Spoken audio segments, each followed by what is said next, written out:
Não existe ortodoxia cristã? Não existe uma doutrina correta? No review de hoje o nosso tema é esse. Nós vamos falar um pouco mais aqui sobre essa polêmica recente que, na minha opinião, tem base numa fala duvidosa e perigosa do Ed René Kivitz. Então, se você está interessado, eu vou indicar um livro aqui, falar um pouco desse livro e o que ele tem a ver com esta fala polêmica. Então fica aí, depois da vinheta.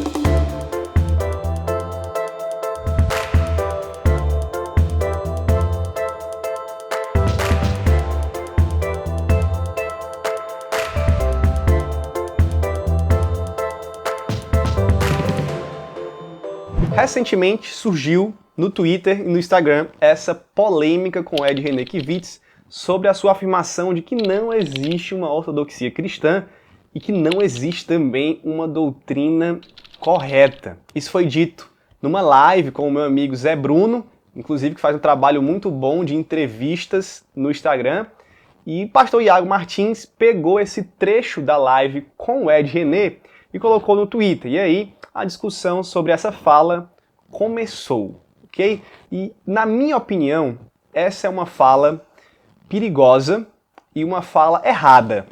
Eu considero uma fala errada. E eu sei que muitas pessoas colocaram lá que depende muito do que ele está querendo dizer com isso, que você precisa entender o contexto, que você precisa assistir ou ler outras coisas do Kivitz para entender o que ele está falando. E respeito quem pensa assim, mas no mínimo, o Ed, ali, tô todo íntimo, né? Mas o Ed René, quero colocar aqui de uma forma muito respeitosa, ele no mínimo foi imprudente e a fala é no mínimo duvidosa e perigosa. Ele se expressou de forma errada, né? Se ele não crê exatamente no que ele diz, eu acho que ele usou linguagem e uma afirmação inadequada. Inadequada porque pode levar pessoas ao erro, né? Pode levar pessoas a crerem no nosso assunto de hoje, que é a tese de Bauer e Ehrman. O que é essa tese de Bauer e Ehrman? Antes de entrar nela, eu quero indicar este livro que fala exatamente sobre esta tese, que é este livrinho aqui, chamado A Heresia da Ortodoxia, publicado pela editora Vida Nova.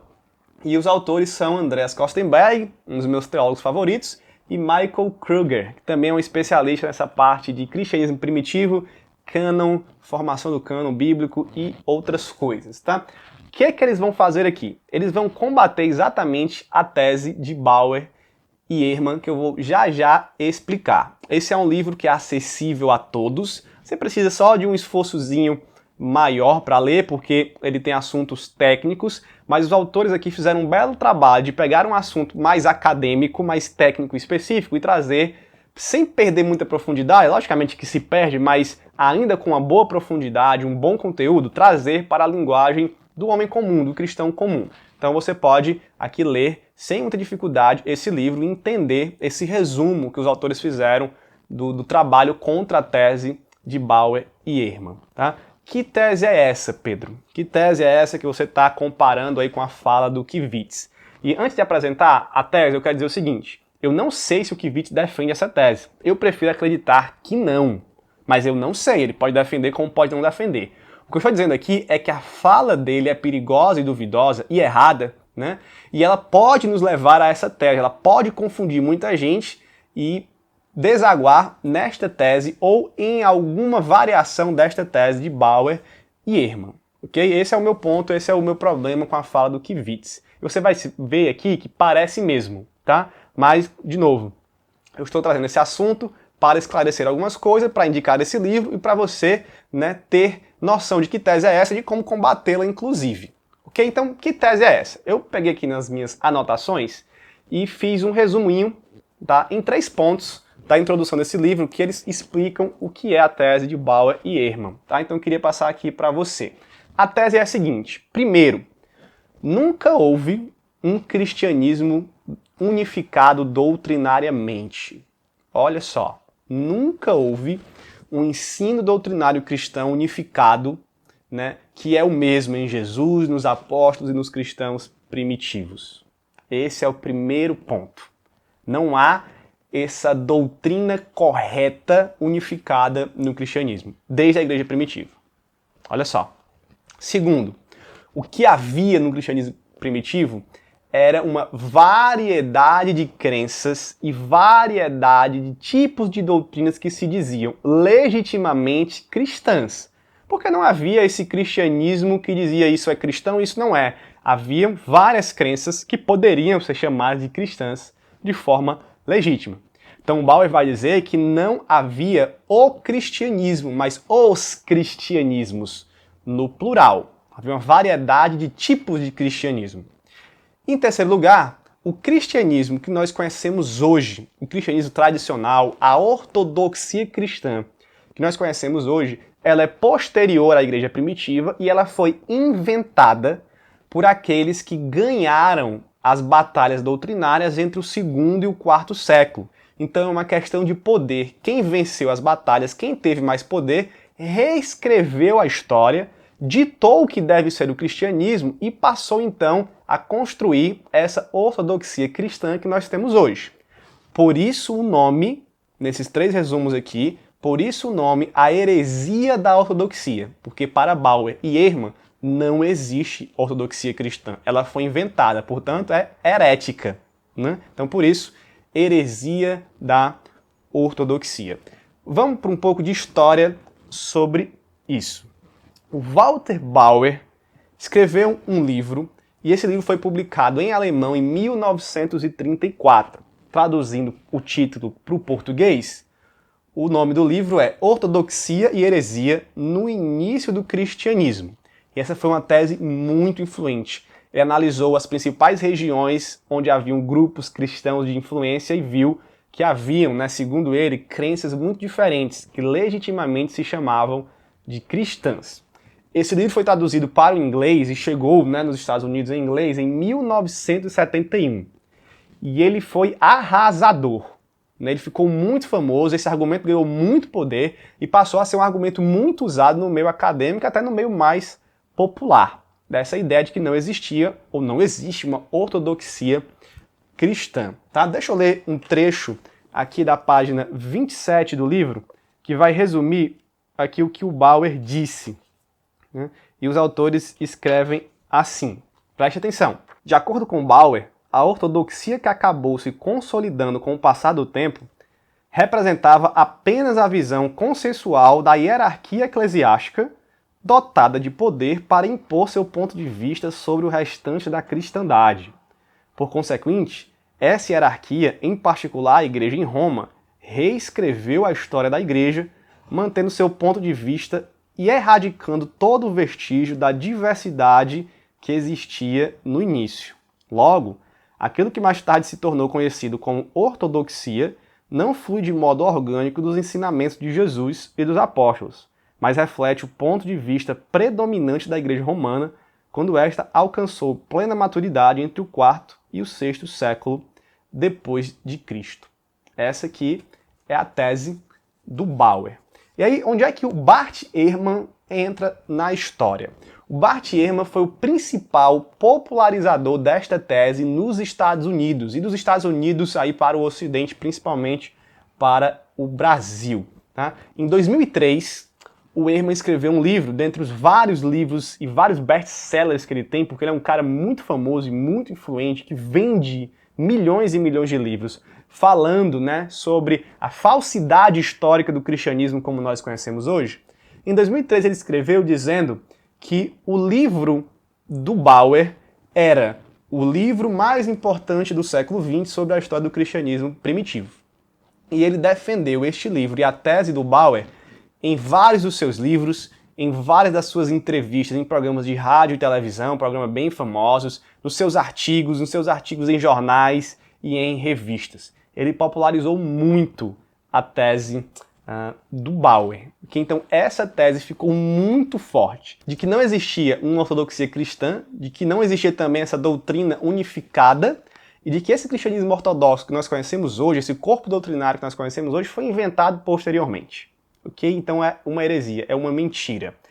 Essa tese, se você percebe, se parece muito com o que Ed René-Kivitz está dizendo. E quer seja ou quer não seja o que o Ed René esteja dizendo ou que ele creia, a fala continua sendo muito perigosa e nós podemos ser levados a esta tese de Bauer e Ehrman. Então, esse vídeo aqui é só para lhe alertar de que essa tese existe e de que nós precisamos, então, entender sobre ela, entender a resposta que o cristão pode dar sobre ela, já que esse tema, essa polêmica, levanta este tipo de assunto e pode desaguar na tese de Bauer e Ehrman. Por isso, este livro aqui sendo indicado, que é um grande tratado sobre isso, como eu falei. Tá? Como é que eles vão defender? Como é que o Kostenberg e o Kruger vão defender a nossa visão cristã de que sim, existe uma ortodoxia, que o cristianismo primitivo já tinha esse conceito, que existia sim a doutrina, e o cânon bíblico tinha o seu padrão de julgamento,